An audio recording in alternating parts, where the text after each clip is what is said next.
పాకిస్తాన్ వాళ్ళకేమిచ్చారో మాకేమిచ్చారో మాకు తెలియదు.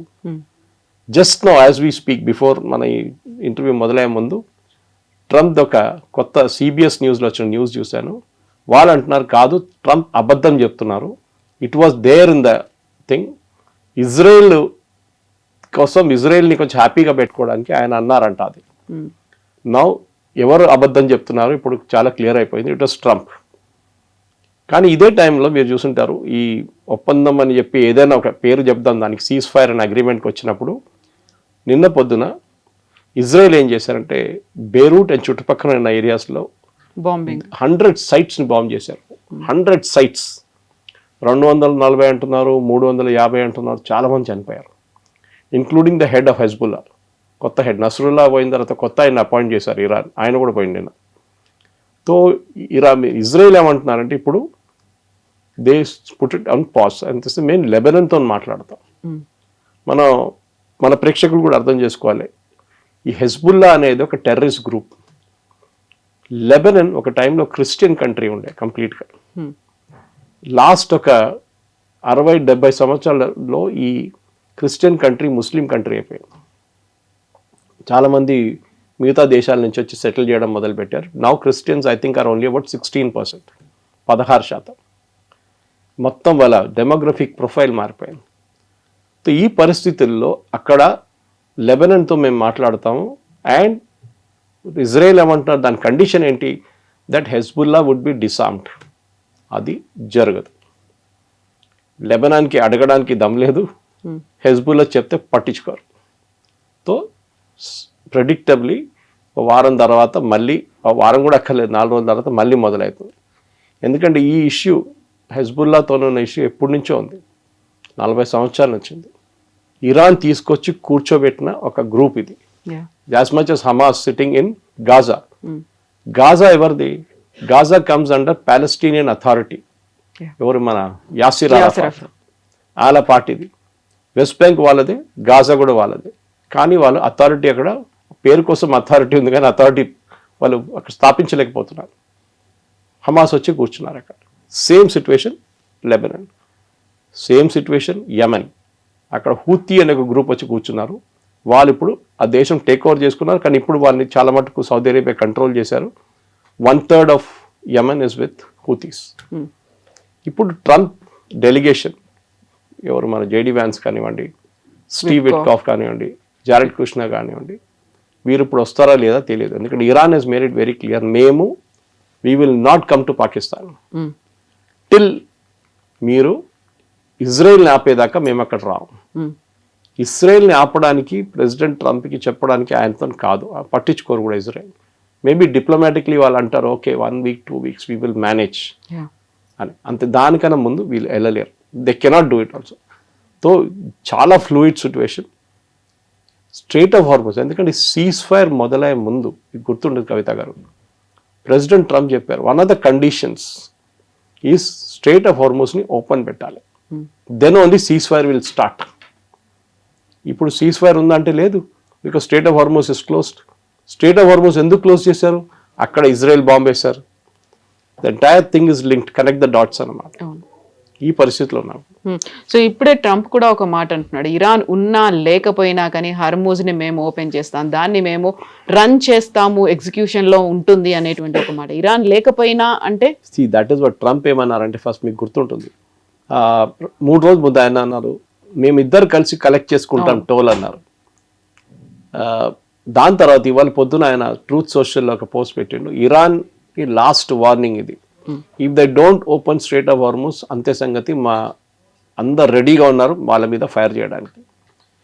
ఇప్పుడు ఇరాన్ కొత్త ఒక నిబంధన పెట్టారు షిప్స్ మీద. అది ఆ మ్యాప్ బహుశా మీరు చూసుంటారు, మన ఎడిటింగ్ టీం కూడా మ్యాప్ పెట్టేస్తే బాగుంటుంది. అది ద ఇంటర్వ్యూ ఒక యూటర్న్ ఉంటుంది చూడండి, దాంట్లో ఒకవైపు ఇరాన్ ఒకవైపు ఒమాన్ ఉంది. వాళ్ళేమంటారు, మీరు ముందు షిప్స్ అన్ని ఒమాన్ వైపు నుంచి వెళ్తుండే చాలా మటుకు, ఇరాన్ వైపు నుంచి ఎగ్జిట్ అవుతుండే. ఇలా అంటారు కాదు, ఎగ్జిట్ అండ్ ఎంట్రీ రెండు మీరు అదే వైపు నుంచి రావాలి. You have to come only from the Iranian side. అక్కడ చిన్న ఒక ఐలాండ్ ఉంది, I forget the name of the island. ఐలాండ్లో IRGC ట్రూప్స్ కూర్చుంటారు, వాళ్ళే అబ్జర్వ్ చేస్తారు ఏ షిప్ వెళ్తుంది, వాళ్ళ కోడ్ ఏంటి, వాళ్ళ దగ్గర ఇప్పుడు డబ్బులు తీసుకుంటున్నారు అంటున్నారు. $2 million UN తీసుకుంటున్నారంటారు, తెలియదు మనకి. So Trump has given a deadline, no collection, nothing. ఏది 3 రోజుల ముందు మేము ఇద్దరు కలిసి కలెక్ట్ చేస్తామని చెప్పిన మంచి, ఇప్పుడు అంటారు no collection, you have to open strait of Hormuz. So నా అంచనా ప్రకారం I think what will happen is Trump ఈ 2 weeks కూడా వెయిట్ చేయరు. ఇరాన్ రేపు అంటే ఇవాళ సాయంత్రం ఇస్లామాబాద్ రాకపోతే Trump will start small attacks, చిన్న అటాక్లు మొదలు పెడతారు. ఒకటి స్ట్రెయిట్ ఆఫ్ హార్మోస్ ఓపెన్ చేయడం, ఎందుకంటే ఇప్పుడు కూడా ఫస్ట్ డే ఆయన అనౌన్స్ చేసినప్పుడు ceasefire day first day oil prices తగ్గింది, స్టాక్ మార్కెట్ పెరిగింది. కానీ రెండో రోజు ఇంక్లూడింగ్ మన స్టాక్ మార్కెట్ ఆయిల్ ప్రైసెస్ పెరిగింది, స్టాక్ మార్కెట్ పడిపోయింది. బికాస్ ట్రంప్ చెప్పిన దానికి విలువ లేదని వాళ్ళకి తెలిసిపోయింది. హీఈస్ జస్ట్ మేకింగ్ అనౌన్స్మెంట్స్, దాని వెనక ఒక ప్లాన్ ఒక స్ట్రాటజీ ఏం లేదు. సో నౌ సిచ్యువేషన్ ఎక్కడికి వచ్చిందంటే బ్యాక్ టు స్క్వేర్ వన్ అని చెప్తాం మనం. అదే 3 రోజుల ముందు ఎంత ఉండే సిచ్యువేషన్, ఎట్లా ఉండే అదే సిచ్యువేషన్కి ఇప్పుడు రాబోతున్నాం మనం.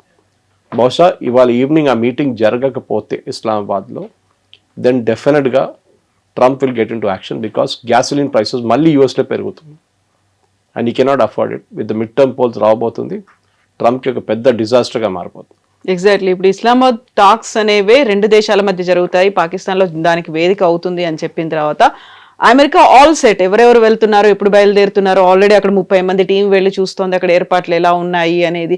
ఇన్ని చూస్తుంటే ఇరాన్ దగ్గర నుంచి అటువంటి ఒక బృందం రాలేదు, ఎవరు వస్తారు లేదు అనేది ఉన్నప్పుడు అమెరికా, అందులోనూ డొనాల్డ్ ట్రంప్ చూస్తూ ఊరుకోరు కదా. ఇక్కడ దాకా వచ్చిన తర్వాత ఎవరిని ఫూల్ చేస్తున్నారు, ఎవరిని ఇన్సల్ట్ చేస్తున్నారు అనే మాట వస్తుంది.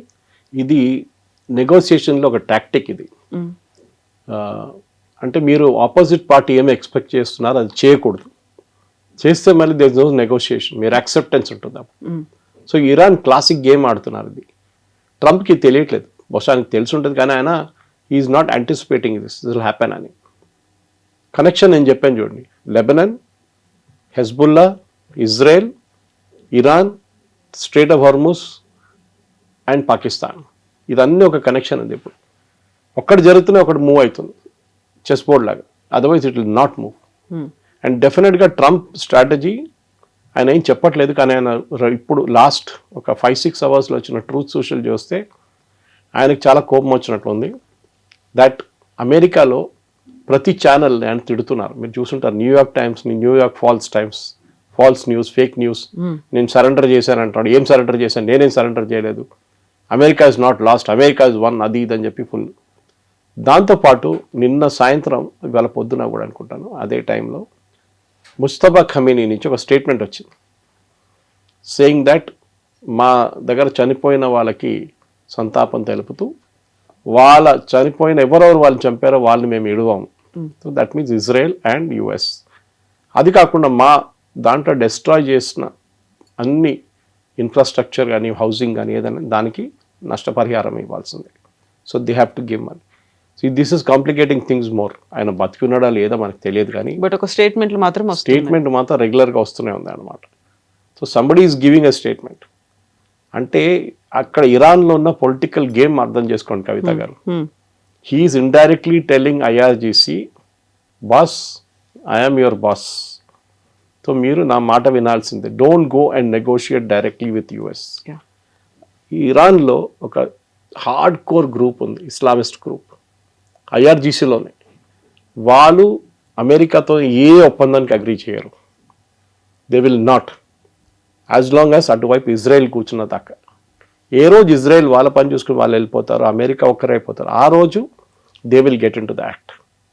సో ఐఆర్జీసీ వైపు నుంచి జరిగే ఈ గేమ్ ఏది నడుస్తుంది. నేను నిన్న 2-3 American commentators, serious political commentators వాళ్ళ టాక్స్ విన్నాను. వాళ్ళు కూడా ఇదే అంటున్నారు, ఇది టిపికల్ అయతోల్లా ఖొమేనీ 79లో వచ్చిన అదే టైంలో జరిగిన ఒక కిడ్నాపింగ్ జరిగింది, మీకు గుర్తుంటుంది. అమెరికన్ ఎంబసీలో ఉన్న వాళ్ళ స్టాఫ్ని హాస్టేజ్గా ఉంచుకున్నారు. I think it went on for 1 year. Okay, దాని నడుమిట్లో ఒక రెస్క్యూ అటెంప్ట్ జరిగింది, అది ఫెయిల్ అయింది. అది అమెరికన్స్ ఇవాళ దాకా మర్చిపోలేదు. అదే సిచ్యువేషన్కి ఇప్పుడు వస్తున్నాం మనం.